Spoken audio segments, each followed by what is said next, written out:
Dis un mot, Seigneur, et nous serons bénis, nous serons guéris et nous pourrons vivre la vie éternelle. Dispose nos cœurs, accomplis ton œuvre dans nos cœurs. La Bible dit que tu as tout fait par ta parole. Merci de nous bâtir pour cette nouvelle année 2026, afin que toute notre année glorifie ton nom. Jésus-Christ. Amen. Que Dieu nous bénisse ensemble. Content de vous revoir.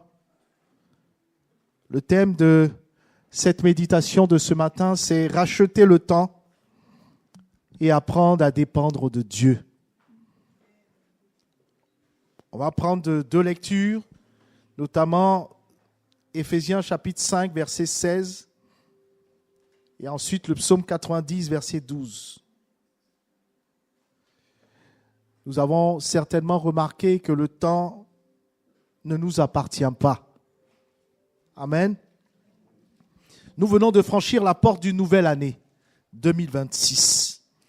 Les calendriers ont changé, les agendas se sont ouverts, mais une chose n'a pas changé. Le temps continue de s'écouler. Le temps ne s'arrête pas pour attendre nos décisions. Il ne ralentit pas pour nos hésitations. Il avance, silencieux, implacable.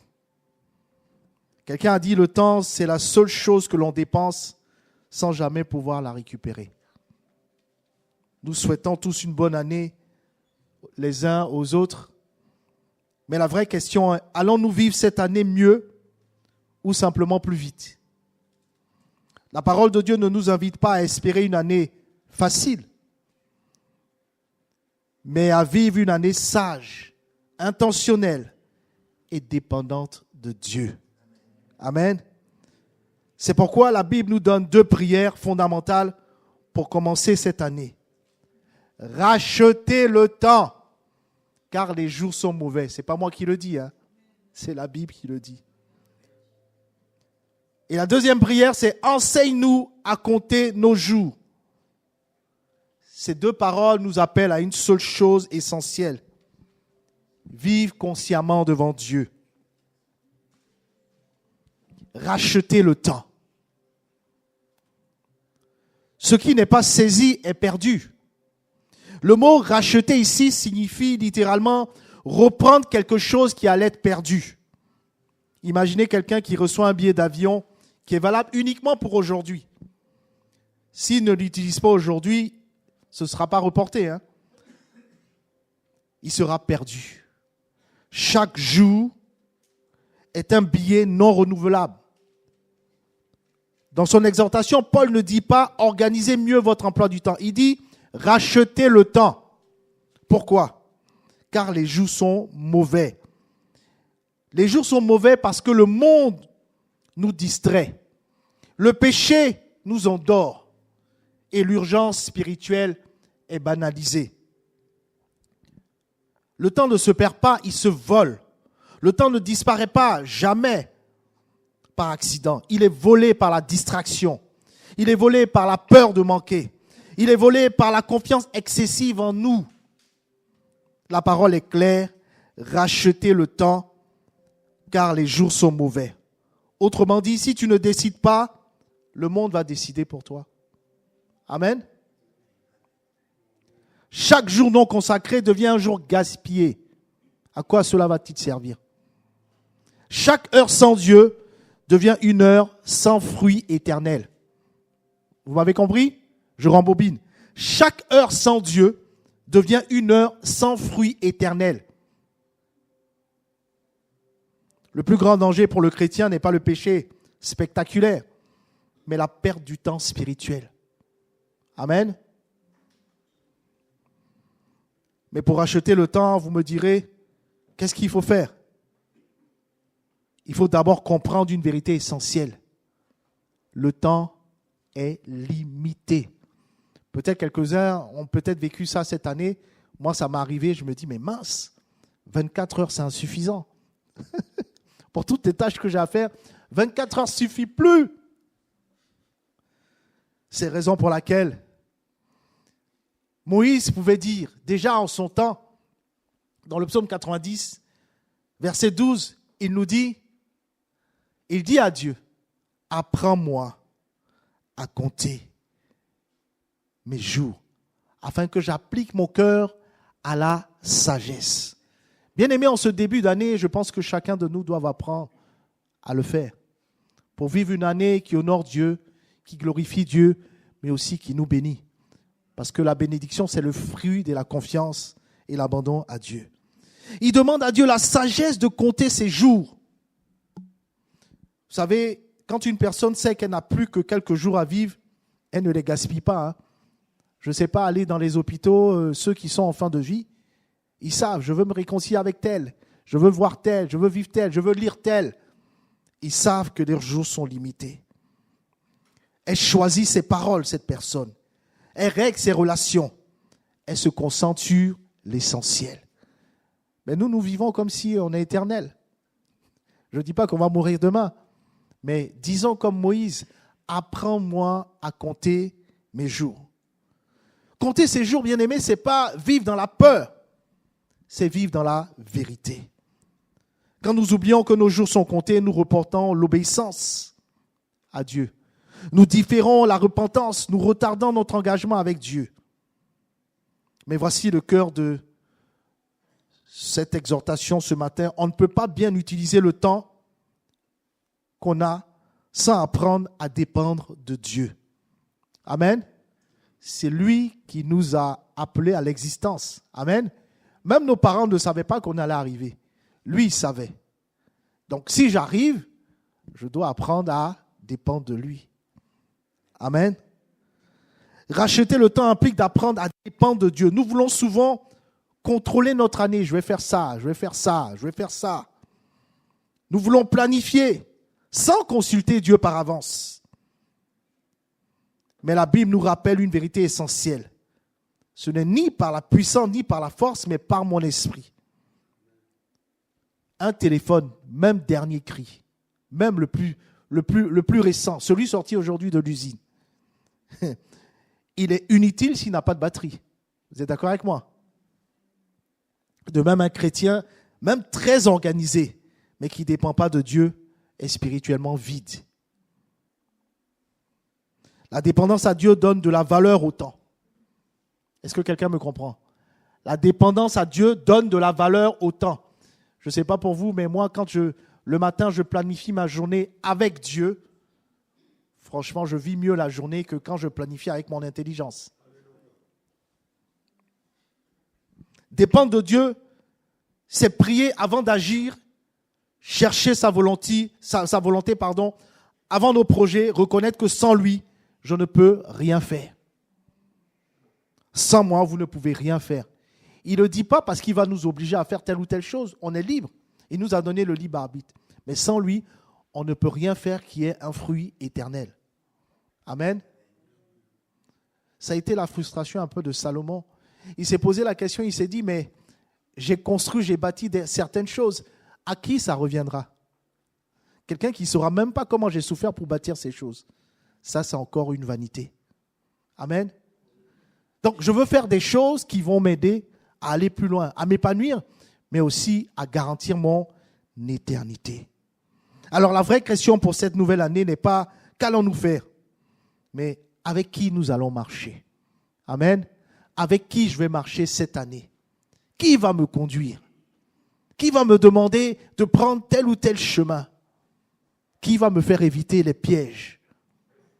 Qui va me faire éviter des choses qui vont m'ébranler? C'est Dieu seul, le bon berger. Racheter le temps spirituellement, c'est redonner à Dieu la première place dans notre vie. Restaurer l'autel de la prière et me nourrir régulièrement de sa parole. Vous entendrez une voix marcher ici. C'est lui qui saura. Il connaît déjà mon mois de février. Hein. On est en janvier, quelqu'un me dira. Il connaît mon mois de février, il connaît mon mois de mars, mon mois d'avril. Vous savez, j'en parle l'année dernière. J'étais en février, mars, je ne savais pas ce qui m'attendait au mois d'avril. Lui, il savait. Donc, j'avais intérêt à lui faire confiance. Amen. Racheter le temps, c'est aussi, d'un point de vue relationnel, il nous demandera peut-être de pardonner pendant qu'il a encore temps, d'aimer pendant qu'il a encore temps, de se réconcilier pendant que les portes sont ouvertes. Car il connaît l'avenir, nous, non. Amen. Racheter le temps dans la dépendance commence chaque journée avec Dieu, en reconnaissant mes limites, en le laissant diriger mes pas. Je peux avoir une expérience, une expertise par rapport à mon travail, mais ce qui va arriver, je ne connais pas.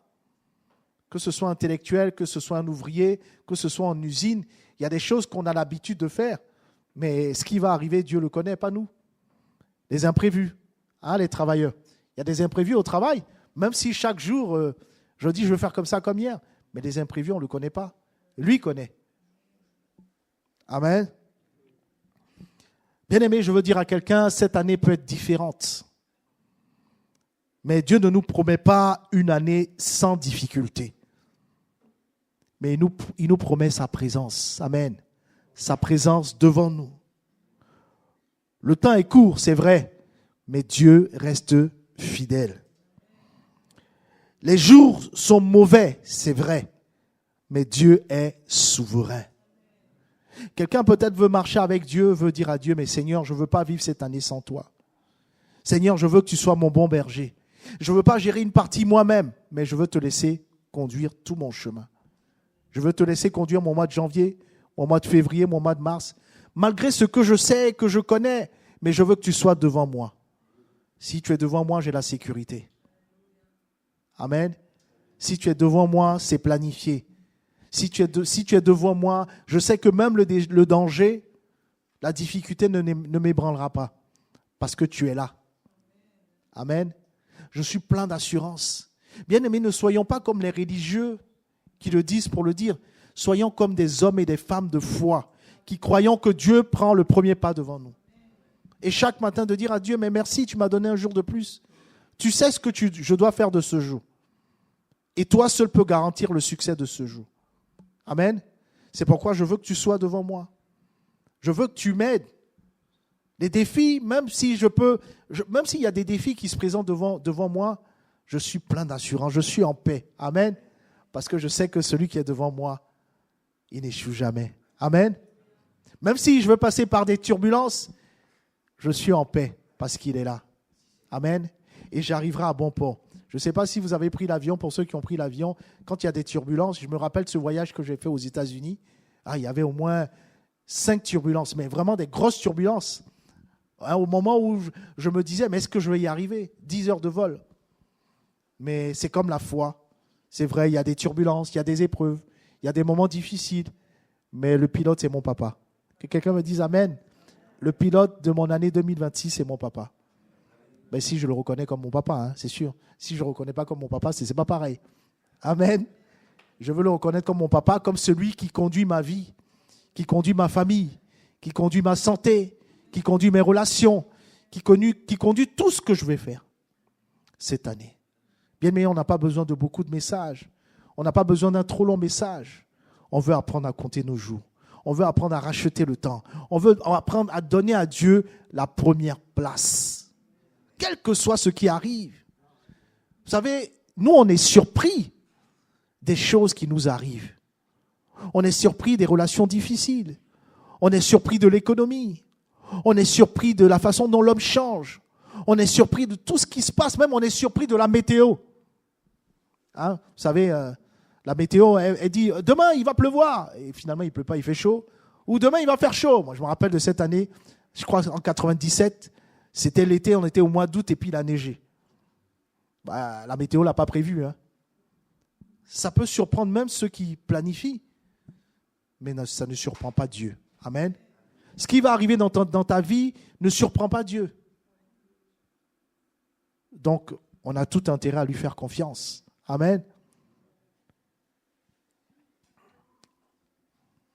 On va baisser les têtes. On va s'incliner devant Dieu sous accompagnement musical et reconnaître devant Dieu que nous avons besoin de lui. Après tout ce que nous avons entendu, ça n'a pas été long, mais le Seigneur ne nous appelle pas à écouter de longs discours. mais à agir, à lui faire confiance. Je le disais tantôt, le temps est court, mais Dieu est fidèle. Les jours sont mauvais, mais Dieu est souverain. Que ce soit ta nation, que ce soit la France, l'économie, les hommes politiques, tes relations, l'entreprise, Dieu est souverain. L'appel que le Seigneur veut lancer ce matin à ton cœur, à quelqu'un, c'est un appel à la sagesse, un appel à la repentance. Et la question qui te pose ce matin, qui nous pose à son Église, as-tu gaspillé du temps loin de Dieu? Une question qui pose à chaque cœur. As-tu remis à plus tard ce que Dieu te demandait de faire aujourd'hui? Parce que lui veut conduire ta vie. Si c'est le cas, lève la main d'où tu es et tu peux la baisser aussitôt. Dieu voit, Dieu connaît.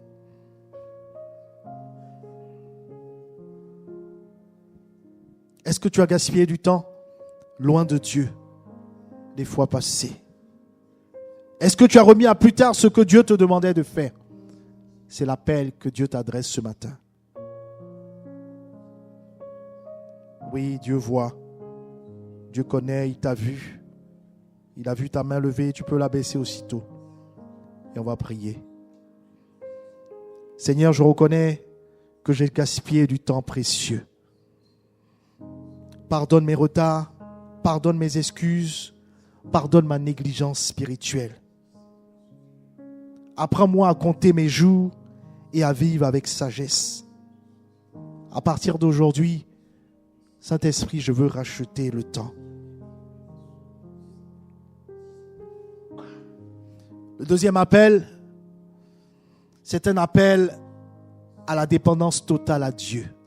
Pas que dans des mots, pas que dans le cadre de ce culte, mais tous les jours de notre vie. La question qu'il pose à son Église, as-tu essayé de vivre par tes propres forces? As-tu essayé de vivre par tes propres moyens? As-tu essayé de vivre par ta propre intelligence? As-tu porté seul ce que Dieu voulait porter avec toi? Le Seigneur nous appelle à un nouveau départ, à un nouveau changement, à une nouvelle saison avec lui. Si tu te reconnais dans cet appel, le Seigneur t'invite à mettre ta main sur ton cœur et nous prierons pour répondre à Dieu par rapport à cet appel qu'il nous fait ce matin. Saint-Esprit, je reconnais que sans toi, je ne peux rien faire. Cette année 2026, je choisis de dépendre de toi. Dirige mes pas chaque jour, je t'en prie. Inspire mes décisions à chaque moment, s'il te plaît. Et remplis-moi de ton Saint-Esprit. Je remets mon temps, je remets mes mois, je remets mes semaines, je remets mes jours, je remets ma vie et mon avenir entre tes mains. Conduis-moi, conduis le bon berger, conduis-moi à toi le bon berger que tu es. La Bible dit que tu me conduis vers les eaux paisibles. Et même quand je traverse les moments difficiles, je ne crains aucun mal, car tu es avec moi. Seigneur, je veux répondre à ton appel ce matin et je veux apprendre à dépendre totalement de toi. Merci Seigneur. Merci pour ta grâce. Merci pour cette année que je mets entre tes mains.